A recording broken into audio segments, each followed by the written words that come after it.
Hallelujah. Praise the Lord. Thank you, Jesus. Hallelujah. Glorify you, Lord. Ya, viale atua le ne tula o le fiafi. Ayo na maua le ne yawa noa mata mo fie. Ya wada tātou por kalame ne tula le fiafi. Ya, tuai lai titi atu labar tātou live ne fiafi ona nai tōtuangia hoi. Ya, ai whaftai le atua. Maua pēr ne yawa noa mata mo fie. Ne yawa no wha au. Ne yawa no wha manianga. Ia wa pena wheo na tātou wha asoa ma tātou tātou noai fhoi. Pēr na masani ai lea stofi ma lea stofi. Hare a lor tātou prokalame lau tātaina tātou se tātou. Mātou te wha manu oe le tua lo mātou te mā. La ina oe le vi inga pupuru oe le vi inga lo mātou te mā.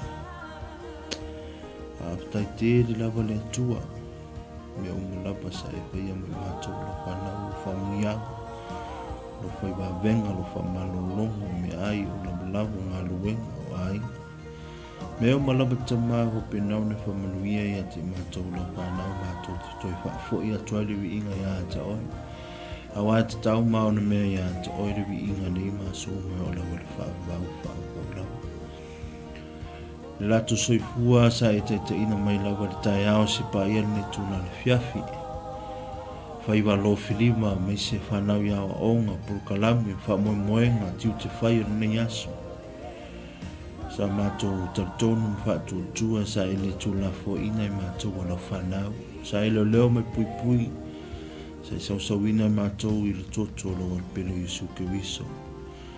Le lata maa whaftai mo le nea wanoa. Nei mafutanga nea fiafi o tatu toi whailoai. Fia manuia o na lao fio. Ai mātou te wala aualo o nganga pa ia e whapenao na whaatasi mai la mataingo nei po kalame se i o lo na whai unga stai mo luma tama. A wai whai a fua lava le nei po kalame pe ale au noa mo oe le atua lo mātou tama. Le ala leo na mātou talo mātou te wala au hapitoa lo nganga pa ia ma le wha unga mana i a te oe le tua. E wapenao ne wha wa ia te mātou. Au ia te au lo watali. Penao ne wha unga ina.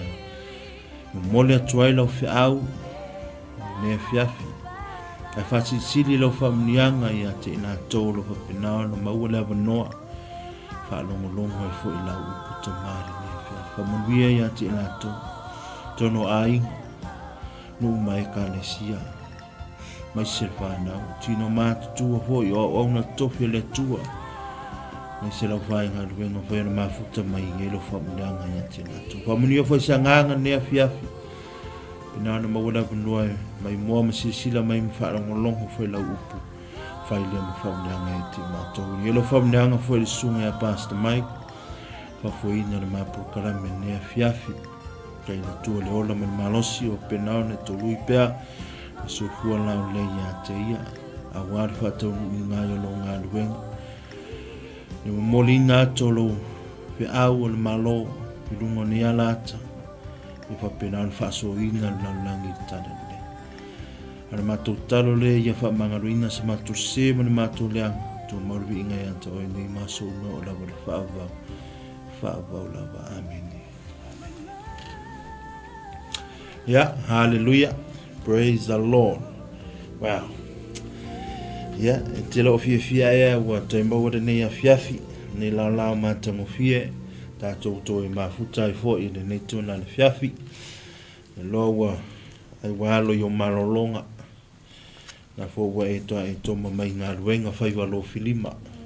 U fuanga whai fo nei aso.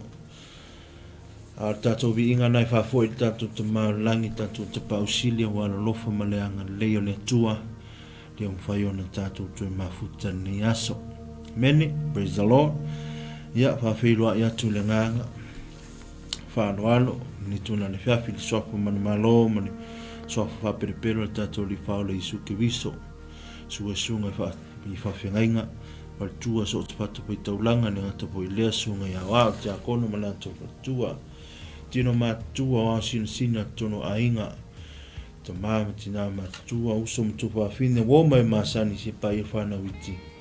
Ya, fatalo famasani na tato por kalame ni tona la fia filosofa malo tato ri faole isu ke viso. Pa filo ia tua i mortato por kalame. E lava yaso sa tato tartanoa ni tau o ni meo maftanga. Amene. Sa tato ai ma tato whaalongolongo la fo isi fetalai mai o le tua. Ni tau o ni maftanga i le vao ai. I le vao i tato ma ni tato ri faola isu ke viso. Le vā wa ia ma le tua, le vā oe ma le tua. Hallelujah. Au le nei vai aso a ngai mai, ufuaga fai, tiutu fai ngā ruenga. Sumusu ia foi le ngango le tua, le asi fi au, tau na modi ni tula le fiafi. Ya, na ulunga tato walata, tato tusi. Tusi masani. Tusi wapese, maloa, teronisi. Telefoenga lao ngai ina foi au ona tohe le tua, tono e kanisia. Maftanga o lau talavou, maftanga tamā, maftanga tina. So se maftanga lo papenau na nongonongo ai fo ede nei tusi. Tusi le Ioane. Ioane no na matau pesuru pai pu mua si wha o le. Sumara wano nei verses ia papenau na opia a soai le nea fiafi. Whautuina la ia whapea se matau pu pita tanoi hatoi le leo. Voices. Hallelujah. Amen. Ia na wa tato lom sirifia tala atu le tusi lo whapena no whautala ina whapeo Yesu o le leo leo mamoe le lei. Hallelujah. Jesus is the good shepherd. Praise the Lord. Hallelujah. And tonight we shared last week about relationship. Now tonight I want to share with you the voice. Hallelujah. Poleleo. I want to share with you, I want to communication with you, I want to talk to you, fellowship with you tonight on the topic of the voice. Why? Because there are so many voices. Hallelujah. Praise the Lord. Amen. There are so many voices that have been challenging you, that have been causing you, that's been strengthening you. Good voices, bad voices. Hallelujah. There are so many voices that we hear. But tonight, specifically, I want to talk to you about the voice of the shepherd. Le leo o le leo leo mamoe. Hallelujah. O tātou o le lafu mamoe, o le tātou li whaola iso ke biso. We are the flock. We are his sheep. And he is our shepherd. Now I want to ask you tonight, what is the voice that you are hearing? La se leo lo whapenau na e whaalongolongo ai. La fo se leo lo whapenau na e muni tai ai. O la se leo lo whapenau na whai ma whaawai a te oe. O la fo se leo e te whiwhio na e whaalongo ai. Tele toi ngā leo. E le nea whiawhi au le leo te whiwhasoi a te oe le whiawhi leo leo mamoe. O le leo o le tātou li whao le isu. Hallelujah. Ya, tato tusi na welunga le tato walata, pero fato ni tusi wala uloa msirfia to tele. One of the famous scriptures in this subject is the verse 10, for merangoi ele aise tasi me sa wai. Now na sa ngoi mafasi, mafaumatia, awa usau ina yalato mwole ola, ya mawatili ai lava. Wa leo mamoe le lei, ele tu watu ele leo mamoe le lei lona ola. Ona mamoe. Hallelujah. Tasi na verses tele on whaonga ina fo e te roa ona le tua. E lui tau ai le tātou sāwalinga ma le tātou fōlaunga. Ona tātou nofo mawawa ai, ia, o tātou loa lava, tasi lava le ei mo le fili por te apolo ia tāua. He just wants us to be gone. Ona e wha o matia, ma wha waivai a te tāua. A wāra tau langa whātotua na tua. Ia nāwelunga nāra tātou tusi. Ni tūlana whiawhi. Ia, na te leo fwoi nei a te oila tusi a wapea fwoi mausa wāwanoa. Ia, ma nei fwoi lo silane. Silane a i tātou tusi a tātou purkalami. Ia, mai whanongolongo fwoi lai fwoi si petalai ato le tua. Upu fwou fwoi pa ua to le tua natain. Ia, so taimi a wanoa. O nea fiafi lau whaitawina ni ana te ato whaiupu ia. O nā ngā ia la i o se tatu soa. Nei whaiupu mua se whangata maleono. O mulia mai na tō whaitawina no nā whionga pa ia. Hallelujah. Praise the Lord. Mai e moni o te whai atu ia te o tōu. O le ui atu i le whai tutoa i tutonu o lotu a mamoe.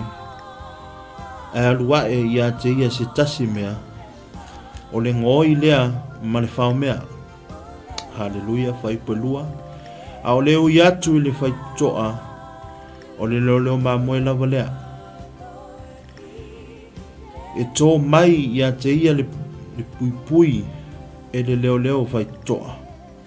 E whalongo fwoi mamoe lona leo. E wala au e ia i ana lava mamoe i o la tau ingoa. Nā te taitai atu fwoi ati i la tau. Pe atu ina atu e ia ana lava mamoe. E mua atu i ati ia. Ona muli atu lea o mamoe i ati ia. A wawa la tau i loa lona leo. Ai po lima, ai le muli atu la tau si tangata ese. Ai so sola ese i ate ia. A wala tau te le iloa le leo le tangata ese. Ai po ono, ua whetalai atu Yesu i ate la tau. Le nafa ata oto. Ai le ila ngona i la tau. Mea ua whetalai atu ai i ate la tau. Hallelujah. Praise the Lord.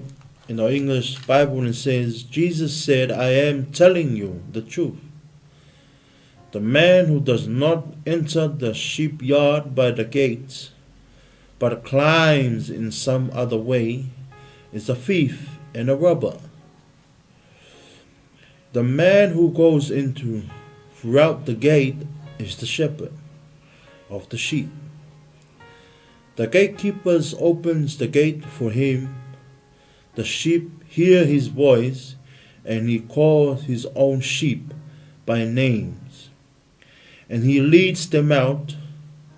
When he has brought them out, he goes ahead, and then all the sheep follow him, because they know his voice.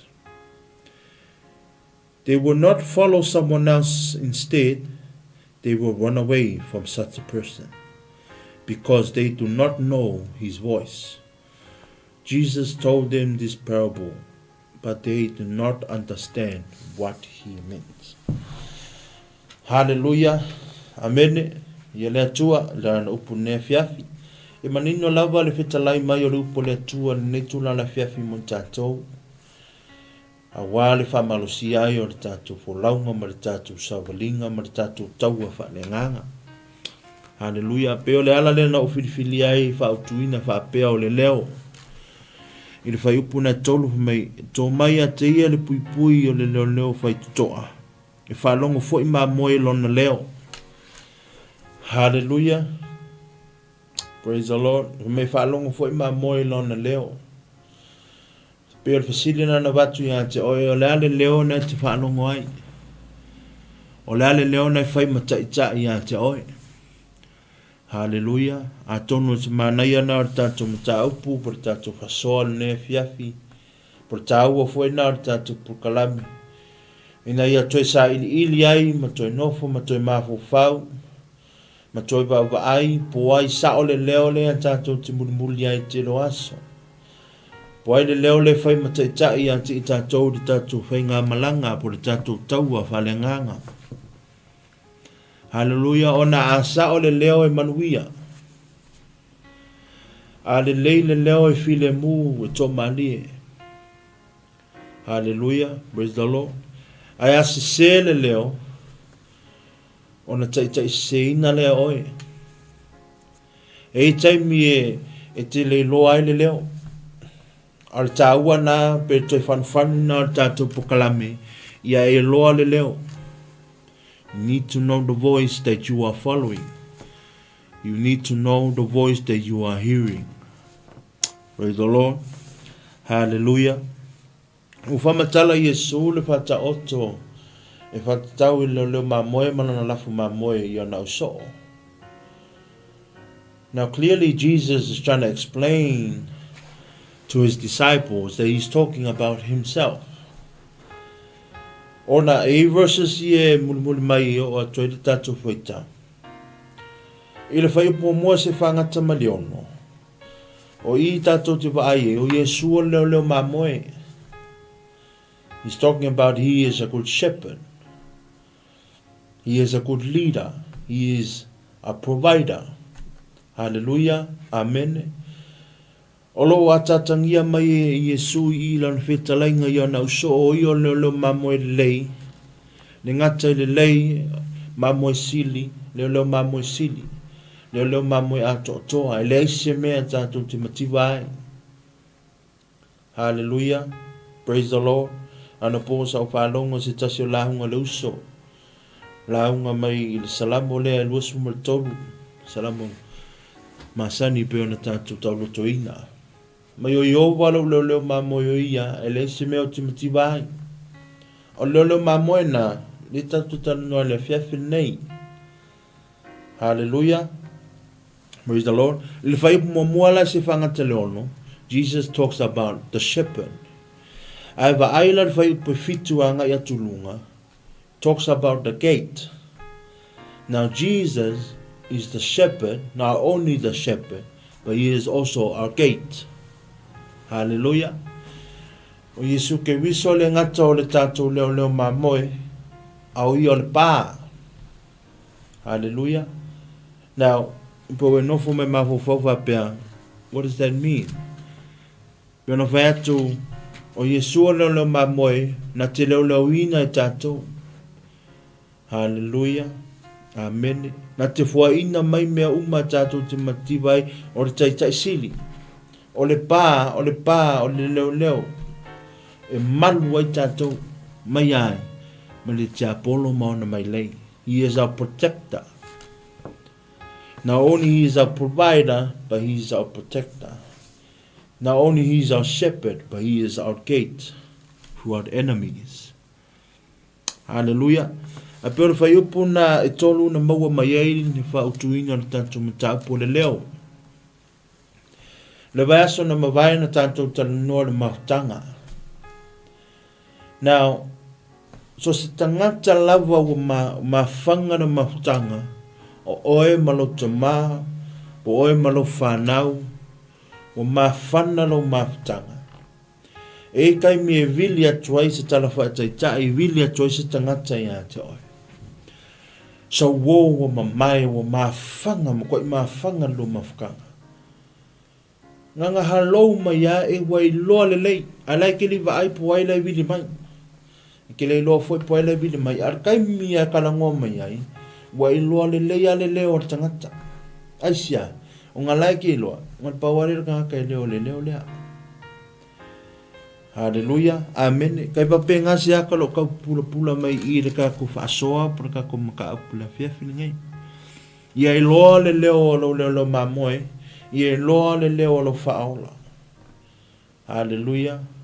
O nei taimi e le leo le te apolo. E le leo le fili. E le leo satani. We need to know the voice of our Savior, the voice of our shepherd.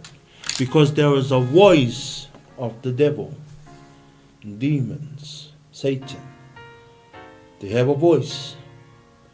Sometimes those are the voice and negative voices that you hear. O leo whaavaivai. Praise the Lord. O leo tangata tau whaalianga, tau whaamtau. Hallelujah. Tele toi ngā leo na leo tangata e le manao e te manuia. Nai tele nai whaalongo ai ma e manatu o le leo sili lea, o le leo sao lea. A munumuli ane o le leo e te whano ai. A le whiawhi o le whamanatu na o le tātou purkalame a to oe. E le ngata o le leo, a i e lopo ai onga le leo. Hallelujah. Pei wha taimi e te mafuta tua i le atua, ma e tarata noa, pai tauina na fionga pa ia. Ke whaalongo le kelo leo. Awange ngalo ia ti tātou o filo mai ma le leo le li o na langi. Misi ko ngā mea. Ka awhi ngā mea. Mi mauro kaimi. Praise the Lord. Hallelujah. E whala le taimi te whalongo wa e se whaile leo alo tolua, e se whaile leo, hallelujah, ta maa le ainga, tina le ainga, o mātua, o lau whanau. E ese uma kwa inga leo e lau whalongo. Hallelujah. A le leo le te mana ia te oe ia e toe nofu ma e mafau fau, nofu ma e toe va ai, toe saili ili. O le leo le tatu li faola. O le leo e manuwi ai. O le leo e fua mai eilo o langa whalenganga. Hallelujah. O le leo e whamalo sia oe. Nofu ma toe va ailo o langa whalenganga, po le leo nai te munu murita i ei, o le leo nai whai ma whaavai a te oe no wholanga. A wai whai maile le whai upu mai.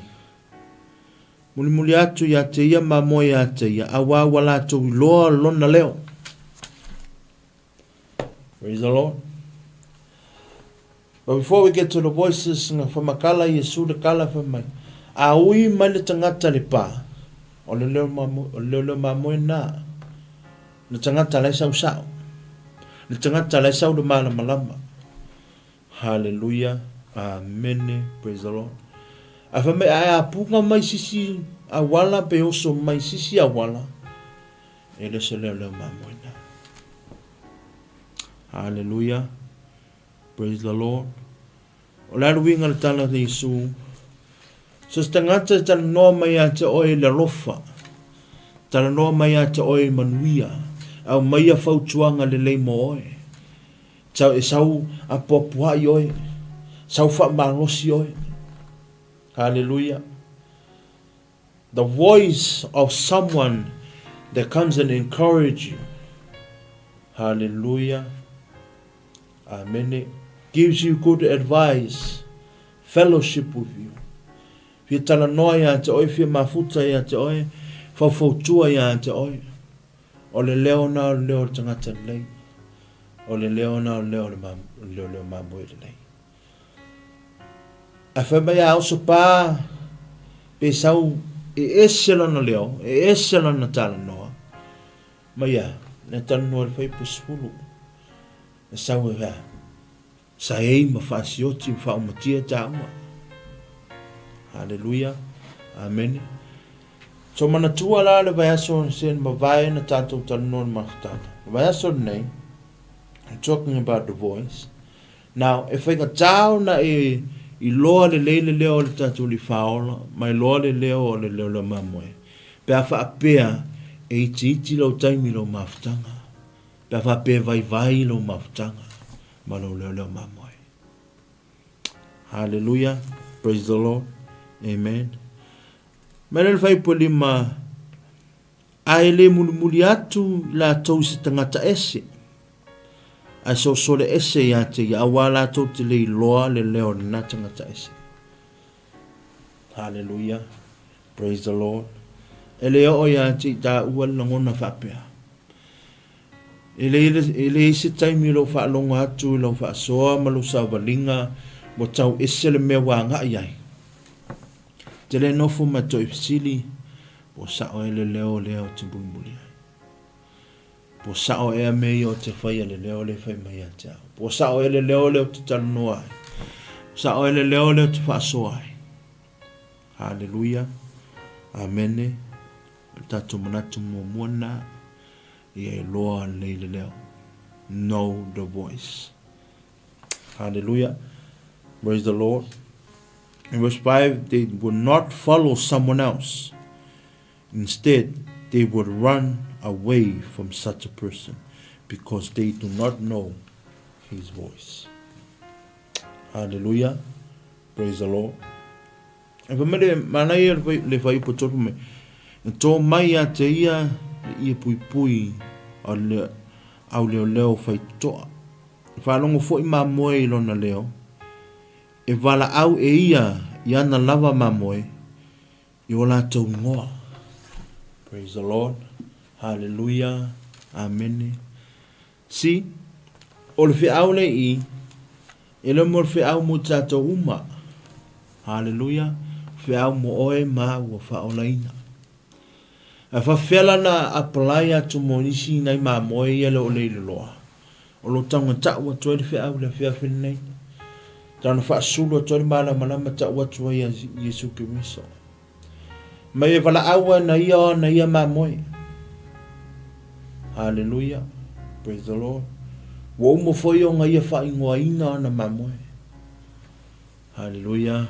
Amene. Tele le mā moe o le lafu mā moe ala tua la whapena ona sala lausulu na la. Hallelujah. Leo wa tāmba ua le whamunianga. Leo wa tāmba ua le manuia. Lāre tanga ruenga. Ta watu si mā moe. Hei. Muli mai le leo mā moe lea. Hallelujah. Amen. Muli mai. Ile mātou leo mā moe. Aisia. Me nati ta ina mātou melo i ele wau mua. Hallelujah. Amen. Praise the Lord. E tali o mana o ngai whamalolo ia te oe, whamanuia ia te oe, e leo wina ia te oe. Wow. What a good shepherd. Hallelujah. Amen. E peona whai atu, e le whai upo mua, e le whai upo ono a mauso te mi whai tau ai. Jesus talks about he is the good shepherd. Le la tato a ngai atu i le whai upo fitu. Wa umana whamatala i Yesu Kiriso le whaata oto i ana o so.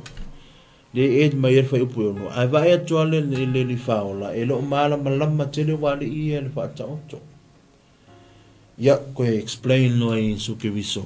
Le la ina tato verses ia whaangata me le sumbarbala.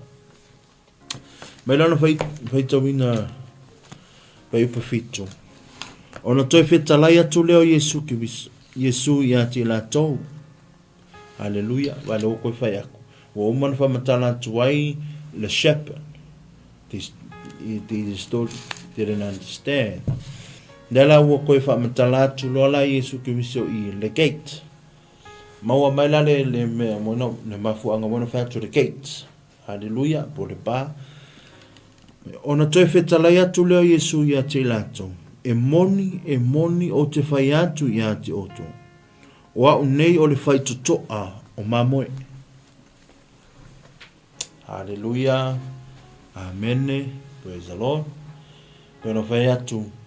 Jesus, not only he is a shepherd, but he is the gate, the way. Hallelujah. O ia, e le ngata o ia leo mamoe, o ia le whai tutoa. Le ngata o ia na tea, leo ina mbuipuia mwhamunia mai ati tātou, te tai tātou. Aya, toi leo ia tātou. Wow. Hallelujah. What a voice. What a voice. O e mulimuli se leo e fua ia te oe. Whamanuia ia te oe. Hallelujah. Hallelujah. Are you following a voice that not only provides for you, gives you safety? Hallelujah. And not only that, he's a shepherd, but he's a protector. O io leo. O io le whai tutoa. O io lea. O te wala. Whalau le leile ala mo I tātou. Oe, Yesu Kiriso lea. Wow. Asera mana ia. Mera le whai poe balu. O lātou uma e na mua ia tau. O ngā oi I lātou mawhau mea. Ai le whaalongo ma moe ia ti lātou. Praise the Lord. Hallelujah. Praise the Lord. In the English Bible says, so Jesus said again, I am telling you the truth. I am the gate for the sheep. All others who came before me are thieves and robbers. But the sheep did not listen to them. Amu ia I tāua, pe a whai o tāua ma moe ia, e li whaalongo e li fili. E li whaalongo e li tāpolo. Hallelujah. Pe ele I toe manu malo ina e wali ia no mai na oi mwhautia mwhasioti. Hallelujah. Now, there is a reason why they didn't listen to them. Solid foundation in the relationship with Hallelujah. Of a shepherd. Na o le mafuanga waina le manu maloina e wali ia le ngoi ma le faumea o nawa o mausali le whaavai o mausali le mafutanga malana le mamoi. Praise the Lord. Telo taimi e tupu ia tātou mea na e taimi e latu tangaka wha rush oi e taimi e latu tangata whaavave oi o ngai kisilo. Amen. E taimi e latu tangata whaapisi oi o na sesela i o le leo e te mulimuli ai. Hallelujah. Avai ma moe ia pena pisi mai wali ia o mai tau whaafefefefe ana na whaatalia le leo. Le leo ai, le leo la tu le leo mai. Hallelujah. Amen. Praise the Lord. Wa mai o fai unga fai na nei vai aso. Hallelujah. Wa mai lo savalinga, wa mai lo folanga, wa mai lo onsai, wa mai lo whaatuatua. We tau whaavai leo ia te whaalongo ai. We tau whaavai leo ia e te mafutai. Praise the Lord. Hallelujah. Amen. Mai la il whai poiwa. Oa unei o le whai tutoa. Listen to that. Oa unei o le whai tutoa. A whai ui mai se tasi ia te au. Whaolaina ia. E alu atu maulu fafo. E mau foi e ia le mea e ai. Hallelujah. Amen. Praise the Lord. In the verse 9 and it says, I am the gate. Those who come in by me will be saved. They will come in and go out and find pastures. O neo le ala moni maleola, la rito leola. See, plainly Jesus talking about our way to heaven is through him. O tatawala le malo, tatawala le manuia o ia. E le ngata leo leo ina I tatou I le ala lea, leo leo ina tatou I le malo lea, a o ia foi tatou te uru fale le malo lea. Amen. Praise the Lord. Hallelujah. Yana tu ne fiafi. Praise the Lord. E le taimi e te mafuta I ka haka I o atheist, Muslim, lau bahala, bahas. E le taimi ke mafuka I ka ngaka ngā le karkongi a Yesu Kiriso. A lawa tātou whaalongolongo le fiafi nei whamai. E te maua le ola whaavau, te maua le manuia, e te sao I totono le malo, e te maua le me ai pēa ui mai a te au.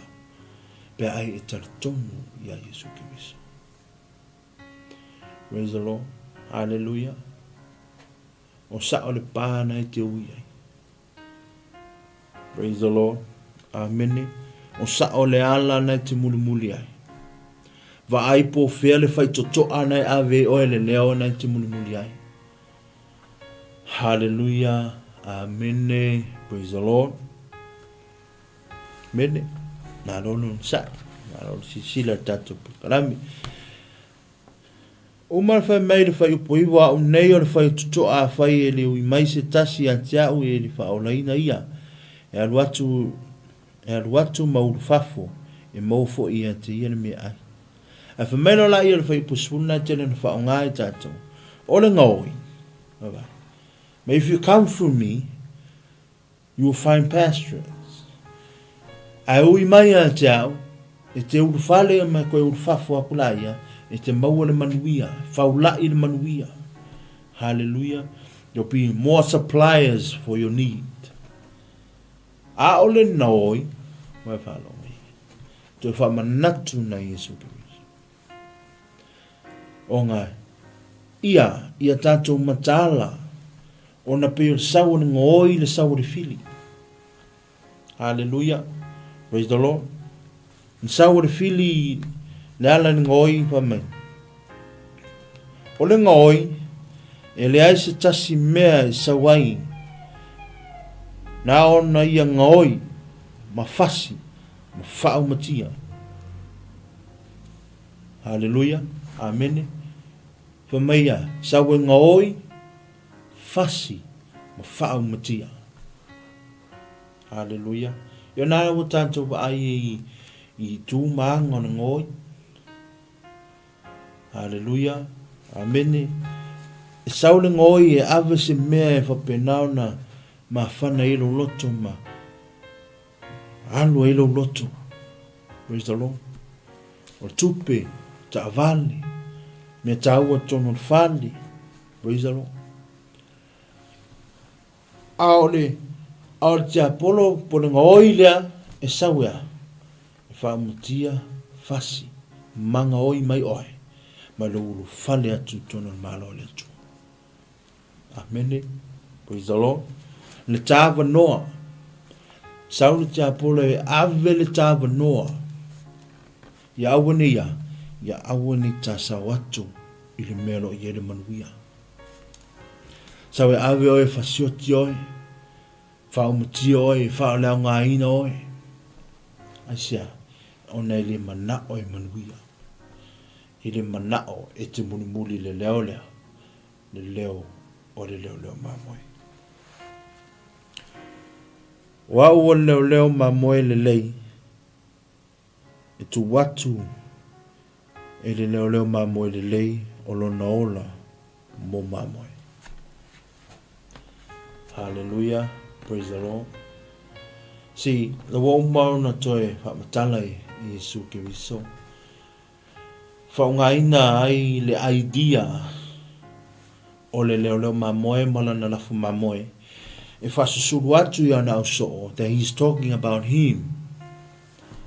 Hallelujah. I am the shepherd and I'm going to give my life for you, my flocks. Po tōwaro lafu mamoe. Wow. What an amazing shepherd that we serve. Esele matango fie, esele le lei. O le lea leo leo mamoe tātou te au nai. Praise the Lord. Hallelujah. O aua leo leo mamoe le lei. E tu watu e le leo leo mamoe le lei. O lona ola mo mamoe. Le la tātou whaalongolongo tu whamatala Isu ki miso le tala. Tala, le tala i le tangata e ona mamoe, ma le tangata i ngā lue mo mamoe. Praise the Lord. O e sili le lofa. E sili le lofa o tangata e ona. E patingo ai mea. Moi vaisa tangata e kami mai ka vale o pisingisi por kampang. O le whaakau kāla ia. Aisia, unga foi e leo la koe onga. Because you don't own it. Hallelujah. But when you own something, you value it. Hallelujah. It becomes valuable to you. Hallelujah. Amen. Praise the Lord. Ona ala foi lea na musu mai ai le tua. Tala ina atu nei tala ne fiafi ona e value o le tua. E whataua ina o le tua whataua ina. Hallelujah.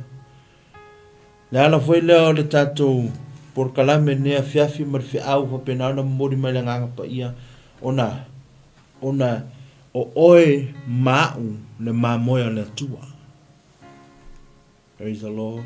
Ia awane i mai mau le toto na masaa o leo leo mamoe sili. Mo tata. Praise the Lord. Na whaamalingi ina. Moai. Mo tau. Fe au na job mai le tua nafi au alu le sauninga le launga stasi uso le tusi na salamu lo sumatou. Ma pea la ia le quote nga mai le tua ya tau. O le mamoe a le tua a o le mamoe ya tatou. O le mamoe a le tua a o le mamoe ya tatou. To God is his shepherd. To God is his lamb, but to us is our shepherd. Hallelujah. is the land to God, but to us is our shepherd. O le mamoe le tua na awina mai mo i tātou. Ne tongi ola mo i tāua. Hallelujah. Amen. A o leo mamoe i a tāua. Praise the Lord. Hallelujah. Amen. Mele e vai pusu malua. A o le au auna e le o le leo fo i o ia. E le na te leo fo i o ia. E le ana le lafu mamoe. Ua wa ai atu i le luko o sau. Ona lafu a i leo mamoe ai sola. Ona puea lea e le mamoe e le luko. Ma whaasala lauina. E sola le au auna au wā o le au auna lawaia. E le manatu hoi o ia i mea i mamoe. O au nei o le leo mamoe le lei. Wau wiloa au mamoe. Wau wiloa foi e au mamoe a. Peona silafia e au le tama. Wau wiloa le tama. O tutu ina atu foi lo wola mo mamoe. Wea te au foi isi mamoe e lo i le nei lo tua. E te tau ono o ta ina mai. O i la tau foi. E whaalongo foi la tau i lo leo. O na tasi e lea o le lafu mamoe. Ma leo mamoe. Tō tasi. O le mea lea. E alofa mai ei le tamā i a tia. A wā o te tu ina atu lo wola ina i o toi. Ina i o toi au mai ai. E le ai se tasi na te awe se ina i a tia. Ai peita i au. O te tu ina atu e hau lava. O ia te au le pule e tu ina atua. O ia te au fo i le pule e toi au ina mai ai. O maua le napolo inga mai lo'u tama. Praise the Lord. Hallelujah. Toi whamanatu e Yesu ke wiso i ana uso'o le esi sengo le au auna, the worker. Hallelujah. Amen. The worker don't really value the job more than the owner. E moni ia e ngalue le au auna po le tangata whai ngā luenga le ngā luenga. A sili atu le nau o le pule po le tangata e onga ngā luenga aisia o ngā ie onga. He owns that. He owns that property, he owns that house, he owns that car. A sua las tangata sili on tinga e tinga lawa le tangata e onga. Beila wa mātua i whanau. Mo e tinga le anko ma le auntie o cousins. Le uso mo tofi. A sili atu le tinga o mātua. Praise the Lord. Hallelujah. An mana ia le toi whanu. Ma toi whamanatu le tātou purkalami. Hallelujah. Atu mai a tātou lalawa se mea la whapenau tātou ngalue ma tātou waaia ma tātou tausia. Ia tausi pe o oe. Hallelujah. Ia tausi o oe onga. Hallelujah. Ia tausi e pe ona tausi e leo lea e te mulumulia. Hallelujah. I am the good shepherd who is willing to die for his sheep. When the higher man who is not a shepherd and does not own the sheep sees a wolf coming, he leaves the sheep and run away. So the wolf scatters the sheep and scatters them. The higher man runs away because he is only a hired man, does not care about the sheep. I, the good shepherd, as the Father knows me, and I know the Father, in the same way I know my sheep, and they know me, and I am willing to die for them. There are other sheep which belongs to me that are not in this sheepyard. I must bring them too. They will listen to me, my voice, and they will become one flock with the shepherd. Hallelujah. Te whamanatu mai ia le tātou li whaola o le ala walo e kalesia. Au na tope le tua le papenana mafuta mai le tātou pukalami. A wai le whaapita o nafa le tātou pukalami. O le tala le mo oe maa. Tala le mo laulangi atoa. Te whamanatu mai i le tātou whaola mo i tātou. E au mamoe lo i le lotua nei. A iei le aso o te au mai ai. I lalo lo wawainga o au leo mamo. Tarano mai i isi ana mamoe ese e kalesia, ese meo tātou au no iai. Hallelujah. Ne tele o na penga tāo na i o nama tā upu. Hallelujah. Palau whatalai mai le tu o mamoe fo ina. Hallelujah. Lai ngan lui o. Lai o. Hallelujah. Ni lo i palenga lui o le fa nga ina o le pese le fa nga ina le tua me alo for talengi o ai le taimia tasi e tato ma tasi e le leo tato te bomuria. Hallelujah. Famela il fa ingo tusi. For the Father loves me because I am willing to give out my life in order that I may receive it back again. Hallelujah. No one takes my life away from me. I give it up of my own free will. I have the right to give it up, and I have the right to take it back. This is what my Father has commanded me to do. Hallelujah. Amen. Lasi pe aulo mole mai ia tātou li whaolo whamea. Nau na ia nā te mawhaia o na whaia ni tongi ola lea. Na ia sau nei. Aisia o nol polo inga non tama. Tasi lava ia. Tasi lava leo mama sili. O sili nā mo e nea fiafi.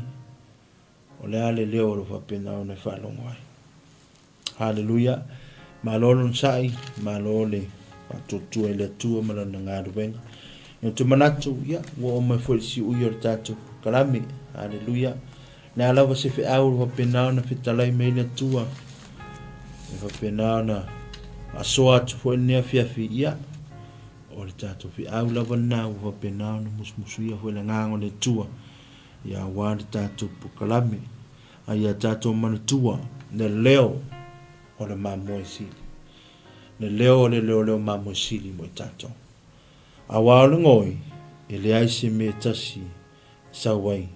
Nao ia ngoi, fasi, ma whaamatia. Aore tato leo mamosili. Wo sau ina ia lato mawale ora. Ma ia mawatili ai lawa. Ma ia manatua. Ne leo o le mamoi. Hallelujah. O le leo mamoi. Le le. Tau ina whamanuia mai le atua sa moa le atu pele. Le tātou pukalami o na o me fo e si ui o le tātou pukalami o le tātou taimi. Te manatu hoi walo i malolonga fo i te Lonisio Samoa, natu no pele. Mo i la tōro whapenana mawala wanoe mafuta mai e le tātou pukalami.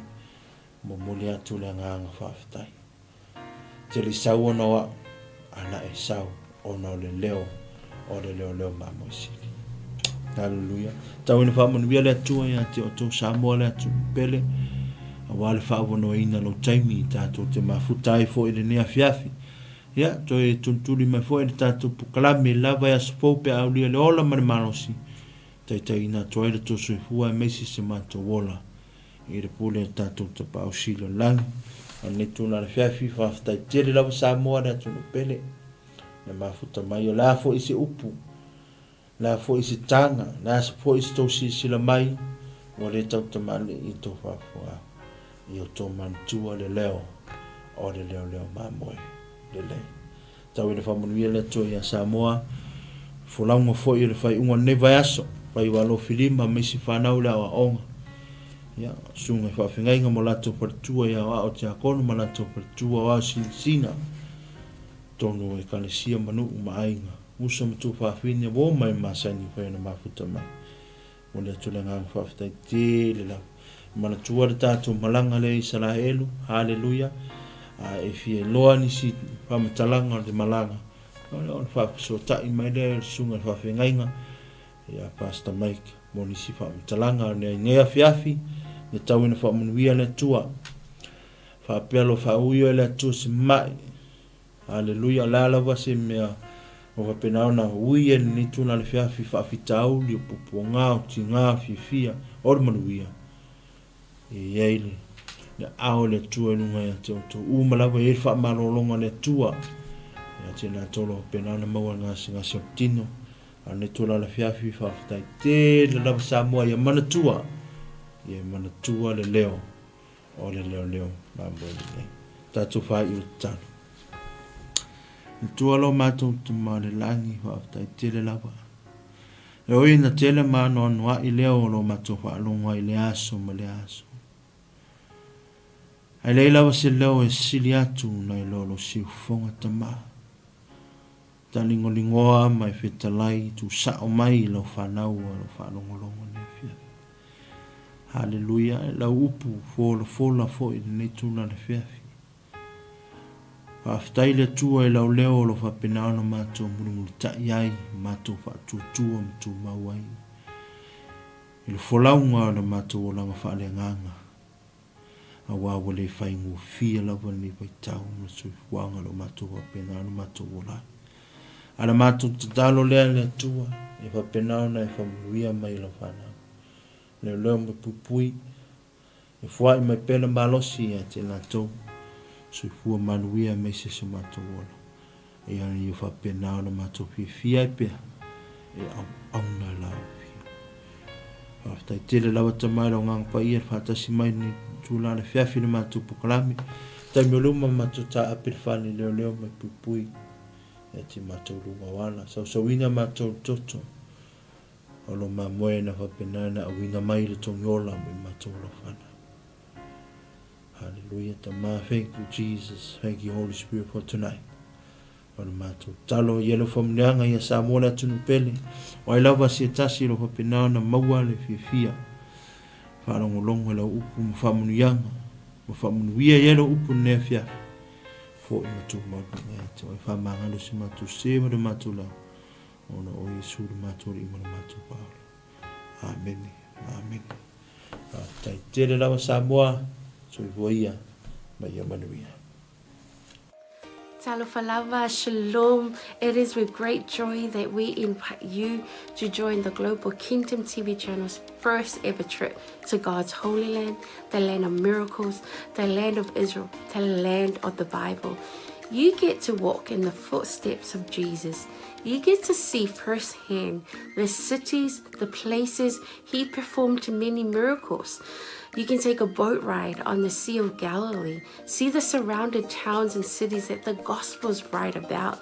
You get to see the places that the Old Testament talks about, the places where King David hid from King Saul. You will see the Dead Sea, the lowest place on earth. You get to visit Jerusalem, the eternal capital of Israel. See where Jesus taught the scriptures from the temple. You get to pray at the Western Wall, a remaining of the temple. You will get to see where Jesus was once buried and realize he's no longer here because he has risen and he is alive and he's soon coming back for you and I. The journey to Israel will affirm your faith in him. It will confirm the teachings that we read about in the Bible. It will give you a deeper understanding of the Bible. It will help us in our journey of faith here on earth. And I encourage you, take this journey. It will change your life. It changed mine. God bless. Shalom, shalom. Talofa Samoa na tunu pele. Ia fa talofa atu le fiafi ngo sua la ulu le fo matamoa sa longa i fo fanga ia palauri ia ile te sanga e tasi le lua afes fu fitu male se lua su valu ia sa ia sa no malanga tua i sa la elu sa mo la tu bele o te fa ftaile tua na vano le lei ia tonu fo lo ia te o se la ngona fa pena na e fia lu pa ia pro no le tua ia ile se taimi po e talo fo ile tua mo se taimi ia le mi le lea lua fe lo lima lo fa pelana ia fa mo le tātou malanga ia whai te whia malanga mai lo ainga pe ai se wanoa o te whia i eise langona sa ruitawina ilo tangata ino tū mo wa ai le maunga o olive i olo i ai pe whetanga le tua le malili le whio whaalua mai o Yesu Keriso i le lalorangi nei mai o le a whio mai o ia ma tū vai o na au le maunga o olive e whawhia ngai ma le maru fo i lea Samoa a e fia i loa tiri nei lava a mea matango fia na whaia le atua na te tupu mai o le atu tupu foi ia loa noa le leilea tātou te malanga atu ai ia Israelu awane ingalo ia te oe whamnianga le atua ia o lo ta tia i o ta lima ia o ta ua lavalo ia i fuafuanga whafsotai purenga le tātou Global Kingdom TV ia mapuki e loso o vanoa awane ingalo o se fianga telefo ilo nei tangata o nei le tasi se saito lo fa pena ona tala no matus pa ia o tausanga umalawa e aloi malanga lo whailoa mai e le au la tau o le fa pena archaeologist o le maua le vaenga ma le vaenga o le mea la fia ile nganga ma misia i nu pa ia Samoa ta pena le lua afe lua lima o ina te lo polo to e tūl maunga olive ia e fio mai lo mai Yesu tausanga ia lo fungia le tua fa ia fuafuanga ma plan mai le nei taimi se ia o atu il fa moe ona o Yesu. God bless you. Bye.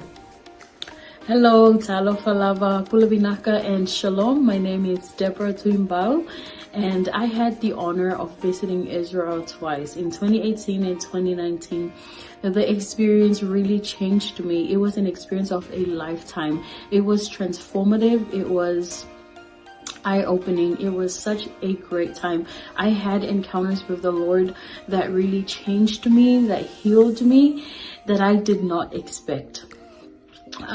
It's one of those experiences that you have to go for yourself, to experience for yourself. So if you are planning or thinking about visiting the land, I encourage you to do so. Go ahead, invest in a trip and go receive your portion. God bless. Ya, salam 𝚟𝚑𝚙𝚢𝚅, wa paanga tato Global TV so se tolera lang. Ia ole o sia Paulo Poutoa futi pali ile le ngoa. Ia ole lua fesulfa na o malanga Israel. Ia e se tau so ole atua, ia o se mesa famoni na ia ole te la mea le nei uma ai o se o le unga le maunga whirua inga le na tatalo ai Yesu Keriso ai tu mai ia iria ma mo se resi tu ngango la ngonga ai se va ngango la ngonga le nganga pa yo le tu ia awalo fasingo manga fo ima ile o mai male pa ngai ngele tu nganga luenga ai o e lo sila mai mo nei tu la ia o te le sa un le simalanga le tato Global TV ta sang fo ia fio mai tala mai au ta wa yo lo so te o le tua fa yo lo tatalo le tua ai mana ia fo o te soli fo i au le tua sa fa malanga lo ia te tekto ne mo finis fa monang ia fio mai tala mai au fa fo Yesu Keriso. Amen. 𝚟𝚑𝚙𝚢𝚅 and Shalom. My name is 𝗚𝗏𝗏𝗡𝗏 Sharma and I led the Salmon Delegates for Israel 2022 and 2023. And both groups went to Israel for the Feast of Tabernacles, which was around September and October of both of the years 2022 and 2023. And I just wanted to come and share some encouragement and some quick encouragements for those who want to go to Israel this year. Israel is the Holy Land. It is the center of where our faith is as Christians. And I want to encourage you that if God has called you to go, to please take that step of faith and join the group that is going this year with Pastor Michaele.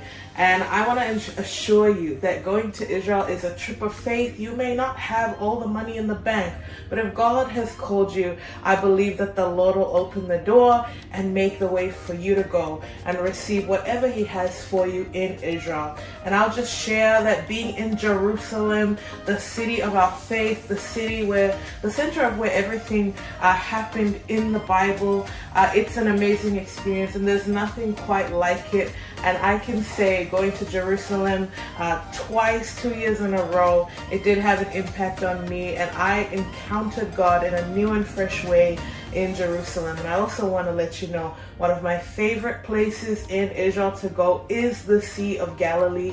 And we know from scripture that the Sea of Galilee was where Jesus did many miracles and ministered during his time here on earth. And it's one of the most peaceful and beautiful places. So I do encourage you, if you do get the chance to go and see the Sea of Galilee, where the Bible comes to life. So if you want to have a fresh encounter, even with the word, when you read the word, it is so different when you've gone and seen those places where Jesus walked, where Jesus ministered, and even the places where our Lord died and rose again. So that's my encouragement for all. If you want to go to Israel, I believe this is one of those opportunities for you. So please take a step of faith and get ready for the portion that God has for you. In Jesus' name. Ya, fatalo fatu pa ia malu Samoa. Ya olo wingoa o Ioelu maninoa. Ile tausanga e lua afes fuluvalu. Ia o tausanga le na tatala i ele li isa vanoa o te malanga atua Israelu. Ia o se na fatu puina lava le fia ma le oli. Ona talitonu ese fole faitau le afia o ngā le atua. Ia ese fole vainga ina uahalu ma vai matula ele. Ia tele lava ni luitau na o mai. Ia ai pei lava o le na o vai ai le vai tafe o Yortana. Ia o le vai lea sa baptiso ina ai Yesu. Ia o lea sa whaatino ai la mātou baptisonga. Tō tele i mātou 50 fa i mātou sa whai en mātou baptisonga i sunga foi whawhengai ngā peo na mātou iai. Ia la ngona lava le mamalu o le atua sa whai foi le viinga, ma whai pesenga, ma whai le tautalonga. Ia ona o le anganga whaaftai le atua, le iawa noa tala mai le atua. Ia a whai o iaise mo i mitinga, ia te oe te fia malanga le nupa ia. Ia o lo wawa noa le lei lea. Lea ua saunia le Global Kingdom TV. Ia le awa noa. Ia e whai malanga atuai. O no le suafo Yesu. Amen. Talo falava. O lo wingoa o e seta wa apsuanga whaumui. Whaftai le atua mo le nei awa noa ua o maua e mawhai ai o na o whaasoa atu i atu oi. Pe a whai o ia te oe se langona e te fia asia le no upa ia o le atua. Le nei a fiafio te fia whaasoa ia te oe. O se filifilinga tonu, ma le ame o tonu. I lo wo o atu iai, o le a e iloa ai, pei o na o wo o iai, e te langona le iai o le atua i mea uma. Lea na o whaapea i fo ai lo uloto, le i tioa a moli mau le a fionga pa ia le atua, na o si fea ngainga ma le nuu o Israel. Pa ai i ai le manuia i so se mea, lau ele o la autoto o mea uma, manuia ia o le atua o lo talia Israel. A whaila o ia te oe se nau ta inga e te fiasia, e maua lo wa noa, tātou te toe malanga whaatasi ai ma oe, pe a whai e te fia malanga, e le nei malanga o lo o tāpena nei, ia ona o le suafo Yesu, amene, ma amene.